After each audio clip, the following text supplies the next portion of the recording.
No one inside Nike or Adidas saw this coming. Not the analysts buried in dashboards. Not the executives obsessed with legacy champions.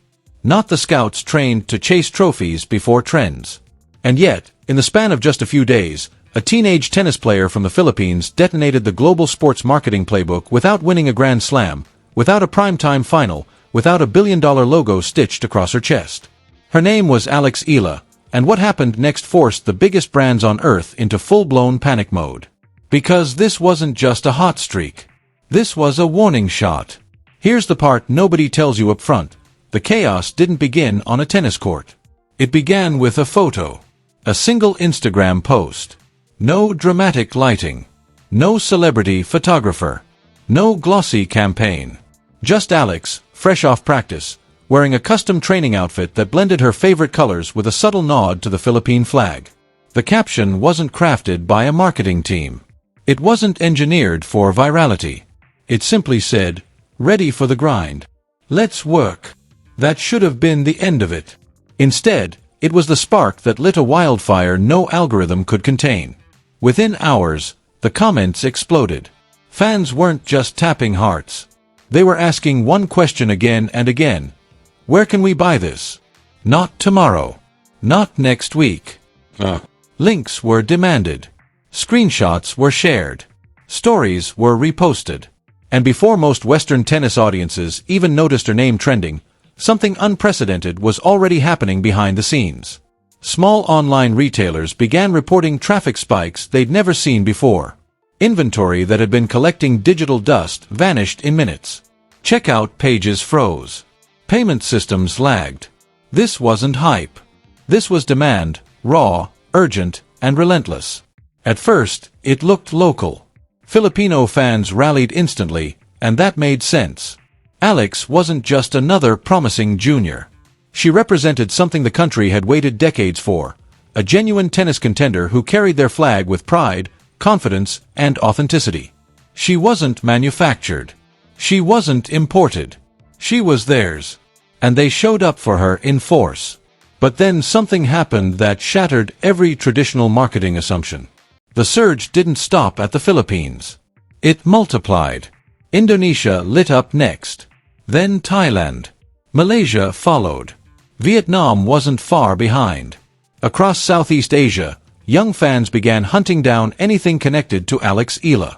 Headbands. Wristbands. Training tops. Shoes she'd worn months earlier. Products that weren't even actively promoted suddenly became impossible to find. Warehouses emptied. Backorders stacked up. Resellers smelled blood and jumped in, flipping basic items for triple the price within hours. Physical stores saw lines form before sunrise. Online shops crashed under traffic they weren't built to handle. Store managers used the same word over and over when interviewed later: madness. And here's the detail that made executives lose sleep. None of this was powered by Nike. None of it was driven by Adidas. There was no global campaign. No billboard takeover. No influencer seeding strategy. Alex Eala didn't even have a major endorsement deal. Most of her gear came from generic suppliers or small regional brands who had quietly supported her early journey. No swoosh. No 3 stripes. No corporate machine. What the world was witnessing was organic momentum at a scale the industry insists doesn't exist anymore. And that terrified the people who built their empires on controlling attention. Sports marketing is supposed to be predictable.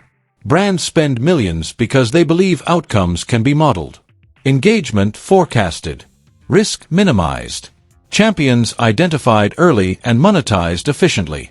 It's a system built on data, history, and the assumption that markets behave rationally. Alex Eala shattered that illusion in real time. Because spreadsheets don't measure pride. Algorithms don't understand representation. Focus groups can't quantify what happens when an entire region finally sees itself reflected on a global stage. When the first internal sales report circulated, disbelief turned into alarm. Executives reread the numbers, convinced there had to be a mistake. But there wasn't. In just 3 days, Alex Eala branded merchandise generated revenue that eclipsed what some established top-tier players produced over an entire quarter. Let that land. A teenager ranked outside the elite tier was outselling athletes with Grand Slam resumes and decade-long brand recognition. One training jacket alone, simple, navy, understated, moved tens of thousands of units across Southeast Asia before Europe even realized it existed. The leaked report hit the industry like an earthquake. A junior analyst, unable to process what they were seeing, shared the data with a sports business journalist. Within 24 hours, the numbers were everywhere. Boardrooms went quiet. Slack channels exploded. Emergency calls were scheduled. Because this wasn't just about Alex anymore. It was about what the numbers exposed. Tennis had been looking in the wrong direction for years. Southeast Asia isn't a niche market. It's over 600 million people. Young. Mobile first. Digitally fluent. Economically rising. And chronically ignored by the traditional tennis ecosystem. Brands had poured resources into the same Western demographics, recycling the same marketing faces, chasing diminishing returns, while an entire generation elsewhere was waiting for someone to believe in them. Alex Eala didn't just arrive at the right time. She arrived as proof. Proof that talent doesn't need a European Academy address. Proof that global appeal doesn't require a Western accent. Proof that dreams from Manila, Jakarta, or Bangkok are just as real. Every purchase became a message. Every unboxing video was a declaration. Fans weren't just buying merch. They were voting with their wallets. Saying, "We exist. We matter. And we're done being invisible." TikTok accelerated it. Unboxing clips went viral overnight. Outfit recreations flooded Instagram. Fan accounts dedicated solely to tracking Alex's gear exploded in followers. Twitter threads dissected her style choices with the same intensity usually reserved for match analytics. This wasn't fandom. This was mobilization. Retailers noticed. Streaming platforms noticed. Tournament broadcasters noticed. Engagement spikes followed Alex wherever she played, rivaling matches featuring top 10 stars. And still, the biggest brands had nothing to do with it. That was the most dangerous part. Because if this level of commercial power could be unlocked without them, what exactly were they paying millions to predict? By the time Nike and Adidas fully grasped what was happening, the realization was brutal. They hadn't just missed an athlete. They'd missed a movement.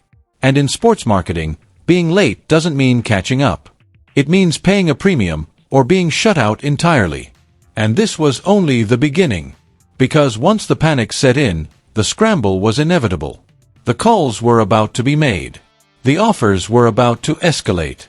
And the quiet teenage player who broke the algorithm was about to become the most contested and signed asset in tennis.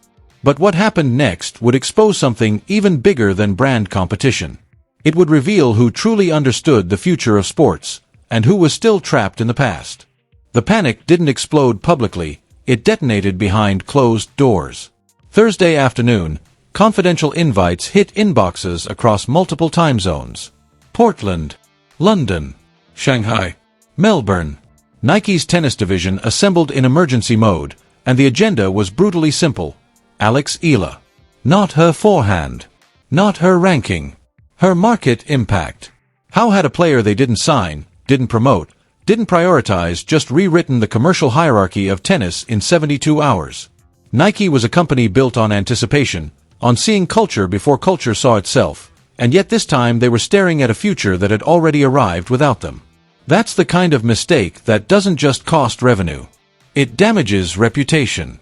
The internal post-mortem was uncomfortable. Every indicator had been there, glowing in hindsight. Her engagement rates in Southeast Asia were abnormal. Her follower growth curves defied standard athlete trajectories. Regional media coverage dwarfed players ranked far above her. But Nike's systems weren't tuned to notice. Their models were trained on Western behavior, Western media cycles, Western purchasing habits. They weren't blind. They were calibrated wrong. And now that miscalibration was staring back at them in lost millions. Within days, Nike reached out to Eala's management. The tone was careful, almost restrained, but the intent was unmistakable. They wanted back in the game before it ran away from them completely. Conversations moved fast. This wasn't a "let's see where this goes" scenario. This was damage control mixed with opportunity chasing. Nike's proposal broke from tradition. Multi-year security. Guaranteed payments not tied strictly to rankings. A signature apparel concept designed with Southeast Asian consumers as the priority, not an afterthought. Bonuses linked to merchandise velocity, not just match wins. Nike wasn't betting on trophies. They were betting on relevance. But even as Nike scrambled to course correct, the clock was already ticking against them. Because they weren't alone. The data leak didn't just alert one brand. It rang the dinner bell for the entire industry. And while Nike debated structure and risk mitigation, their biggest rival had already moved with chilling clarity. Adidas wasn't shocked by the numbers. They felt validated. This was the future they'd been modeling quietly for years. Emerging markets. Regional pride. Cultural resonance over legacy dominance. The Eala phenomenon didn't surprise Adidas. It confirmed their thesis. Their outreach was immediate and decisive. No vague feelers. No exploratory small talk. Adidas arrived with a fully formed vision. Contract terms. Campaign concepts. Regional rollouts mapped city by city.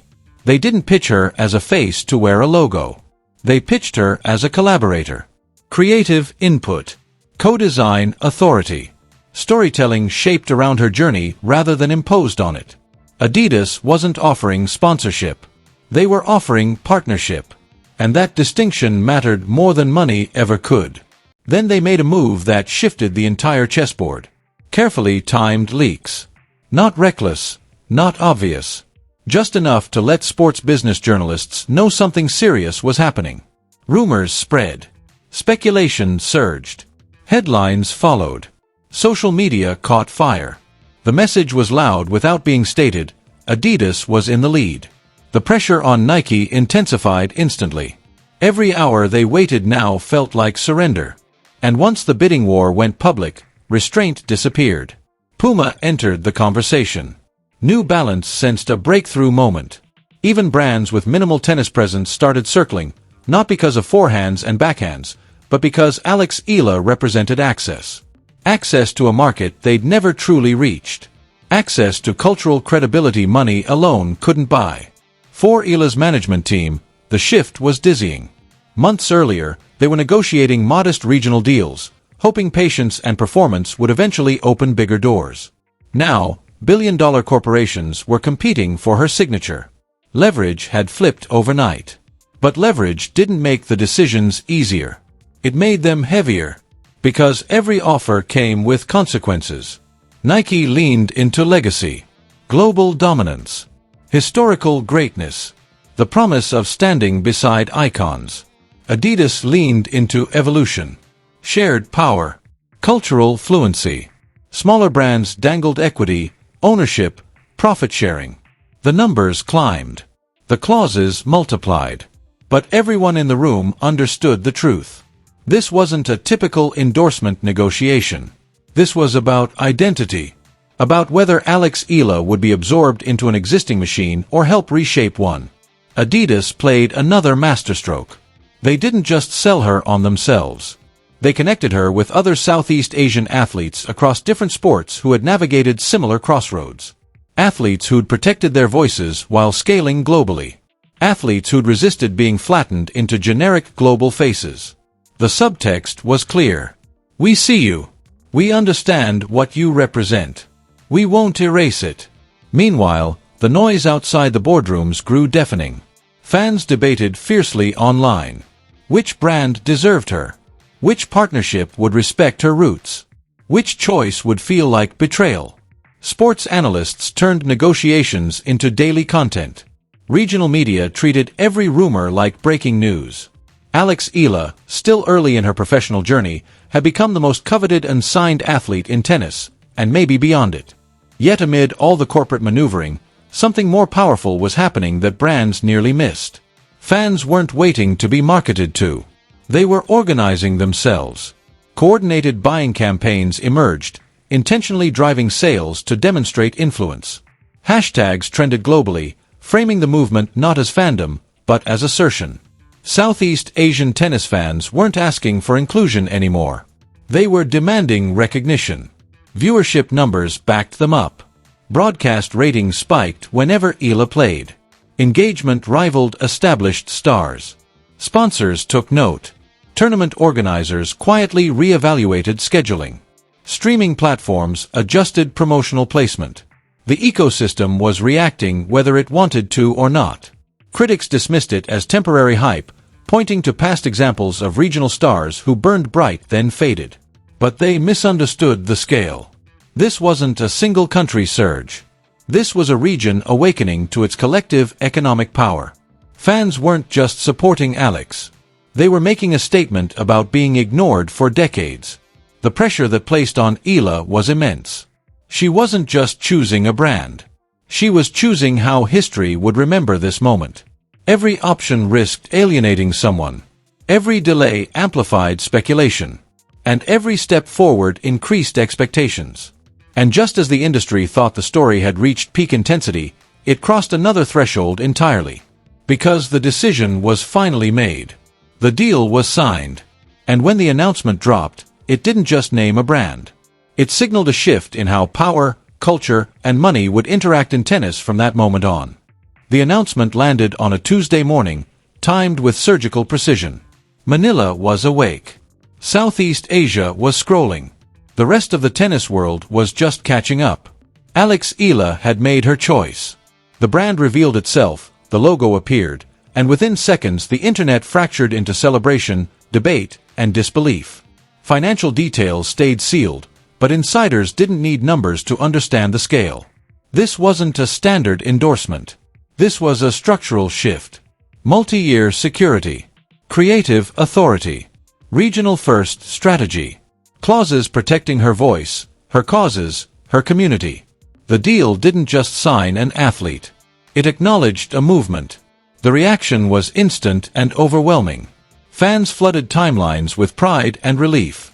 Some praised the choice as visionary, others questioned whether any global brand could truly honor what she represented. Analysts dissected every rumored clause. Competitors issued polite congratulations while quietly tearing apart their own scouting failures. But the real impact wasn't in the press releases or stock market chatter. It was in what changed immediately after. Brands across sports didn't wait to reflect. They reacted. Scouting departments were restructured. Data models were rewritten. Emerging markets once labeled future potential were suddenly treated as present power. Southeast Asia was no longer a footnote in global strategy decks. It became the headline. Marketing teams scrambled to hire cultural consultants. Social listening tools were recalibrated to track languages and regions they'd previously ignored. The lesson was expensive, but it was clear. You can't monetize what you refuse to understand. Tennis itself felt the aftershock. Tournament organizers began re-evaluating schedules that had long favored European and American audiences. Broadcasters explored multilingual commentary teams. Streaming platforms pushed matches featuring Southeast Asian players into prime digital real estate. Governing bodies faced uncomfortable questions about representation, access, and equity. The sport had called itself global for decades. Now it was being challenged to prove it. For young players watching from outside traditional pipelines, the message was electric. You didn't need to fit the old mold. You didn't need to relocate at 12. You didn't need approval from legacy gatekeepers to matter. Alex Eala had shown that authenticity paired with community could rival trophies in economic force. But inspiration came with pressure. If this was possible once, would brands now hunt relentlessly for the next version? Would young athletes be pushed into commercial battles before they were ready? The industry's excitement carried real risk. Critics raised valid concerns. Was this a bubble? Could market-driven fame distort development? Would athletes become instruments for regional access rather than individuals with long-term careers? Those questions didn't disappear after the deal. They grew louder. Because the Eala effect forced sports marketing to confront its own contradictions. It preached growth while ignoring growth markets. It claimed inclusivity while profiting from exclusion. And now those contradictions were exposed in public. Meanwhile, the fan movement didn't slow down. It evolved. Support transformed into vigilance. Fans analyzed every campaign rollout, every product design, every messaging choice. They praised authenticity and punished missteps instantly. This wasn't passive consumption. This was accountability. Brands learned quickly that access came with responsibility. A poorly translated slogan, a tone-deaf campaign, a dismissive interview could undo months of goodwill overnight. Alex herself carried the weight of it all with remarkable composure. In interviews, she spoke carefully, emphasizing gratitude, focus, and long-term growth. She acknowledged representing the Philippines, but also something broader. A region. A generation. A reminder that talent exists everywhere, whether systems are built to find it or not. She didn't claim to be the future of tennis. She simply refused to shrink herself to fit its past. The economic signals were undeniable. Merchandise lines expanded. New designs rolled out faster than forecasted. Retailers who had never prioritized tennis now requested allocations. Streaming platforms tracked conversion spikes tied directly to her appearances. Sponsors adjusted portfolios. The market had spoken, and it wasn't subtle. Southeast Asian consumers weren't emerging. They had already arrived. For Nike and Adidas, the lesson was humbling. Dominance doesn't guarantee foresight. Legacy doesn't equal relevance. The world had grown larger, faster, and more interconnected than their old models allowed.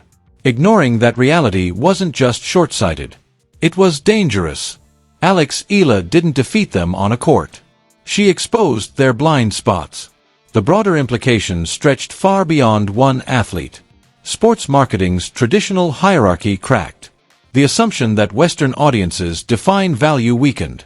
The belief that championships precede influence was challenged. A new equation emerged where identity, community, and digital fluency could rival medals and rankings. The algorithm didn't break because it malfunctioned. It broke because it was incomplete. Years from now, historians may debate whether this moment marked a permanent shift or a pivotal exception. They'll analyze data, track careers, compare outcomes. But what can't be erased is what already changed.